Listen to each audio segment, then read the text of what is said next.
This was homes. These were people's homes. But they got swept up in the conflict. Let's pause here.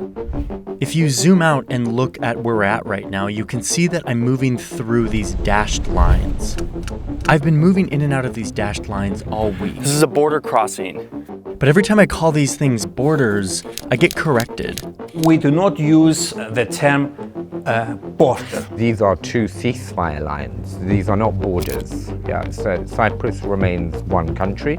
There's one member state within the United Nations. Yes, the lines and what you call them are very sensitive here. But it's hard to deny that they still feel like borders. They exist like borders, in that their goal is to divide people.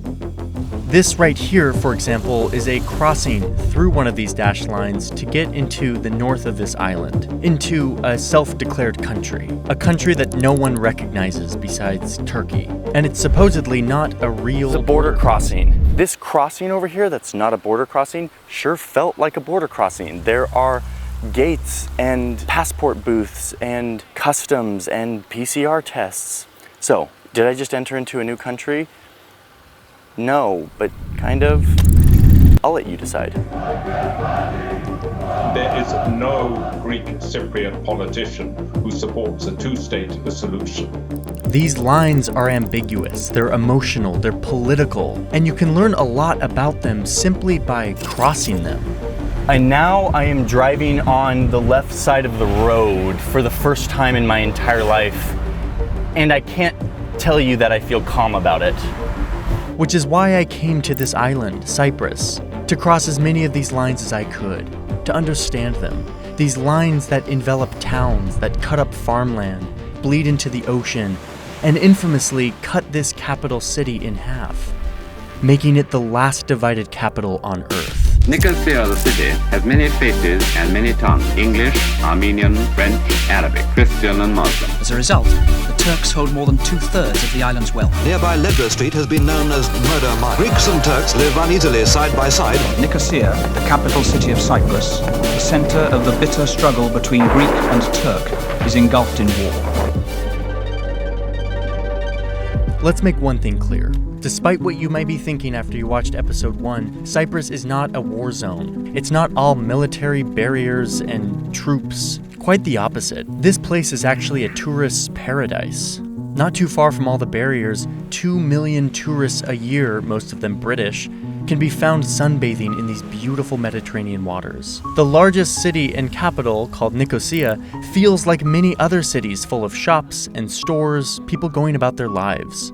But if you walk around here long enough, you'll start to notice that a lot of these streets stop at an abrupt dead end. These dead ends are made up of military barriers, sandbags, barbed wire, military outposts, soldiers with guns, and flags, lots of flags. These dead ends are the dashed lines you see when you look at Google Maps, the ones that cut through this city. But in real life, these lines are not dashed, they're not porous. These are actually very thick lines that successfully divide this city into the Greek side to the south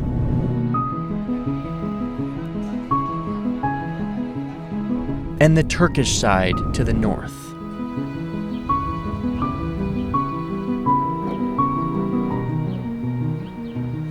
And in the middle, there's space, sometimes thick, sometimes thin, a space that is given this sterile name, the buffer zone. And remember, these are ceasefire lines, not borders, at least not according to any Greek Cypriot or UN official that you talk to. But call them what you want on paper, I want to see what these dashed lines actually feel like when you cross them. In reality, this space, this buffer zone, is a scar, a messy series of curves that in the 60s and 70s acted as a sort of shock absorber in a war that ripped this city and island apart. It was the United Nations that helped hastily draw these lines to stop the fighting between the Greek and Turkish sides, to keep these two groups who had lived side by side for centuries away from each other. Here in the center of Nicosia, the narrowest part of the buffer zone is only 3 meters from one side to the other side. 2 soldiers on balconies on either side of the street could touch each other. I spent time in both the Turkish and Greek sides of Nicosia, but I really wanted to get a peek over these walls, into that ambiguous space that used to be the central downtown, but now lay locked between these dashed lines.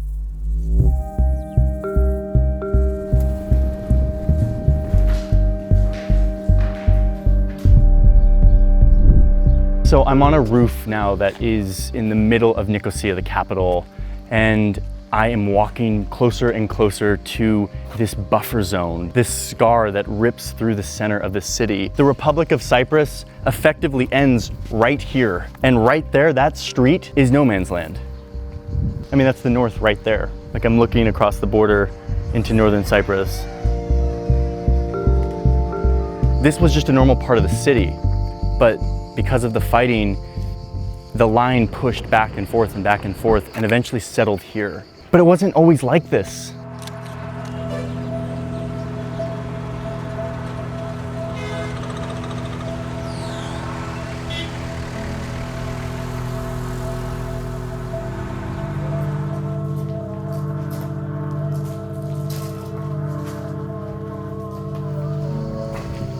I'm now down on the street, walking in this no man's land. So it just really gets thin. I mean, it's like, we've been in places where it's really wide, but right here it's 30 meters.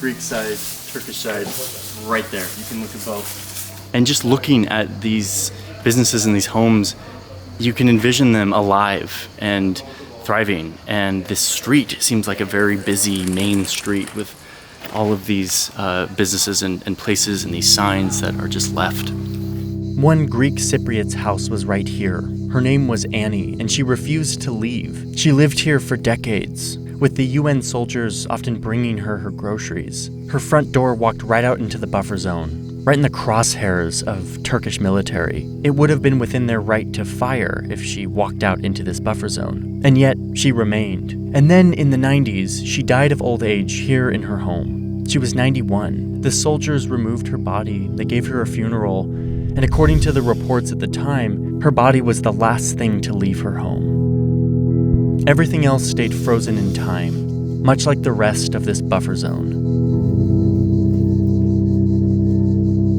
We're in a wool shop, an old wool shop, and the owner's records are just here, like just spread out on this table. Goods of Italian origin. This guy had quite the business. There was commerce, there was an economy, there was trade, this place was thriving. And then it just collapsed.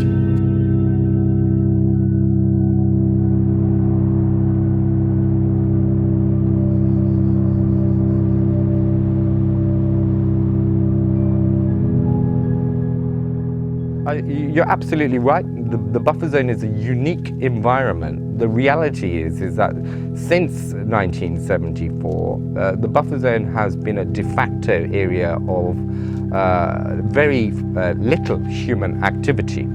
Yeah, and what has happened as a result is the ecology of the buffer zone is unique to this island.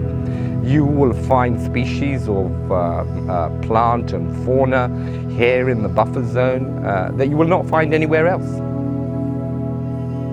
This divided capital and the time capsule buffer zone that cuts it in half is one face of this divided island. But as you drive, you soon see other versions of it.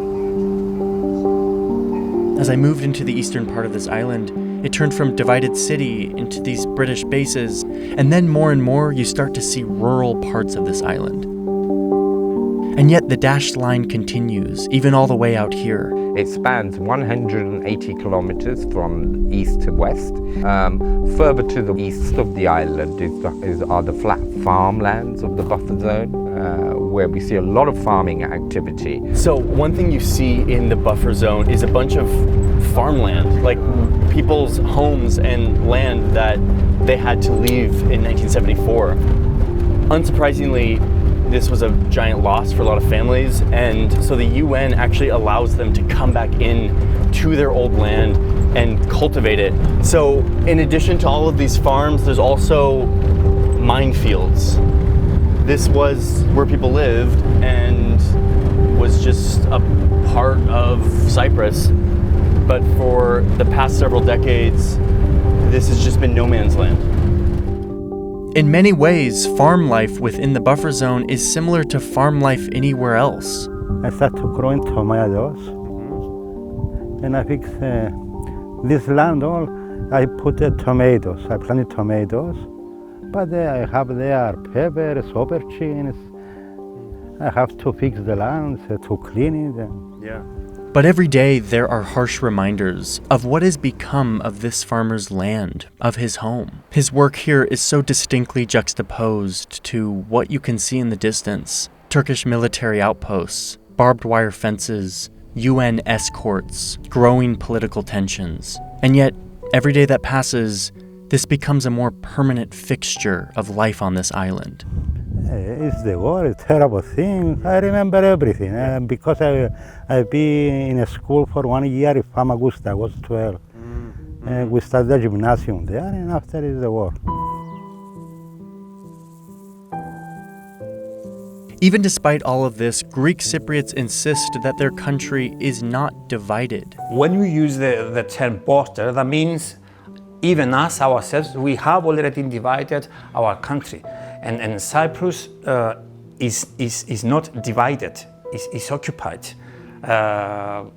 35% of the island of Cyprus is occupied. And while that's true according to the map and to the international community, the fact remains that this division is very real. So real that it's embedded itself into the minds of people young and old who live here. And I remember when I was in primary school, when I was first grade, and I've always seen the Cypriot flag as divided, so I was always seeing the red line, and we had to color the flag, and I've actually drew it. Yeah. And the teacher was like, Georgia, we're not divided. But as a kid, you just thought that that's how it was. So I think it's the experiences that we get from very young, and it's very difficult to get rid of these emotions. So since 1974, effectively the two communities have been divided, and we have seen generations of young people since 1974 who have not had any contact with the other side. And the power of these lines isn't how they affect the treaties and the peace talks and the diplomats, but instead how they stop the sides from seeing each other, from humanizing one another, leading to only more polarization. When people were referring to the other side, we were thinking that there was no life and it was just ghosts as kids, because when people die, they also go to the other side. Yeah. When we had the first experience of crossing from the checkpoint, we did have a hesitation that what will happen when people hear us talking in Turkish, what will their reaction be? So while the UN might not recognize these as borders, they serve the same purpose: to divide people, both physically and mentally, from one another. I was born in a divided island, and then I can see that in the last 20 years, nothing has changed, truly changed for me. So I can't say that, and even hope that we had as children, I think that now there's nothing to keep our faith up. So it just seems that even if change comes, it's not something imminent, it's not something that will come soon. And yet, even though the younger generation grew up with these barriers in their country and in their minds, that has also allowed them to see these lines more clearly, to question them in a way that the older generation never could. Do you think that the younger generation has more of an appetite for unity than maybe the older generations who experience some of the violence? History teaches us that Turkish Cypriots and Greek Cypriots lived together side by side, for many, many years before the conflict. They share the same history, they share the same culture, they eat many of the same foods. And that gives us hope that peace is possible, and the young generation perhaps are at the fore of leading that effort.